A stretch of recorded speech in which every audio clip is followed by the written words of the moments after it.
NEU MASTER reached out to me and asked if I'd like to take a look at their 16-inch rivet nut gun, and I told them I would if they'd send me one, and I could give them a very fair and unbiased review of what I'm seeing. So here we go.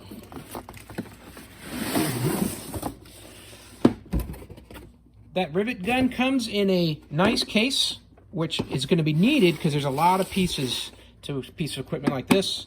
It's got metal latches here. It's a very good, well-built kit.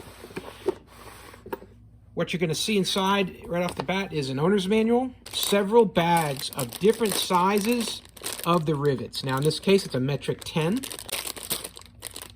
Here's a 1/4 inch 20, and there's a whole variety of these in the kit. The rivet gun itself, and then in the top of the case you have got a whole variety of each of these sizes of rivets, metric and standard, that you can use with the device. In each one of these little cases, you're going to have the properly sized and threaded tool to lock in place and to be used to pull that rivet through the piece of steel. So I'm going to show you how those work, but just know that you need to have these kept in the right case so you can find them in the future. Otherwise, things aren't going to match up. They are marked very small lettering on the sides, but they are hard to keep track of which is which. So here in very small letters you can see it says M5, just barely right there. So you don't want to get these mixed up, and then they just lock in place right into the main case itself. Let's go ahead and get a piece of stainless, and I'm going to go ahead and show you how I run one of these nuts and rivets through. I'm going to put one of these rivets into this piece of sheet metal here, so that way I'll be able to take a threaded screw like this and then attach to that rivet. So I'm going to use, in this case, this is the Metric 3. You're going to want to find first your Metric 3. It's got the big M3 written on it. Take both of your pieces out, and then we're going to mount these into the main unit. First, take off this piece here. Now you're going to notice that this collar has spring-loaded action to it. Thread it down, but then you're going to want to pull the spring-loaded piece back so you can thread it down the rest of the way. Now you might need to use a little bit of an adjustment on it, and they give you this tool, it's in the kit right here, to be able to tighten that up as needed there, so that way you can get the collar to swing back up and catch. So now the bottom piece is in place.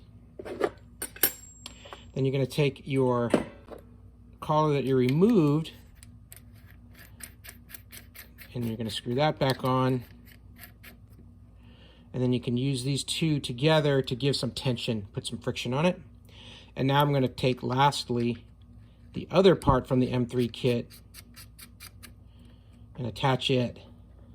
So I'm threading the rivet onto the mandrel there in good shape.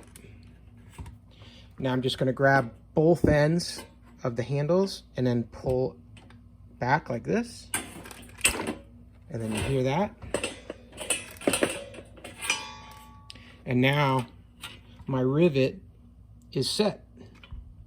Now to remove the tool from the rivet, you're going to need to unthread from it, and the way to do that is just turn the handle in the back here.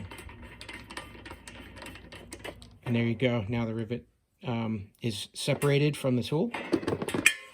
And if I look at the rivet that we've created here, it's in very nice and tight.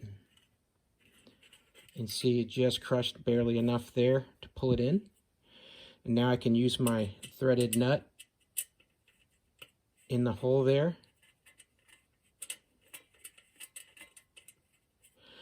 And I can use my application from there.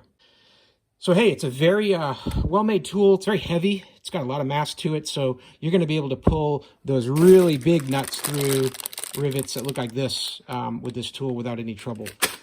You can get a lot of leverage on it here.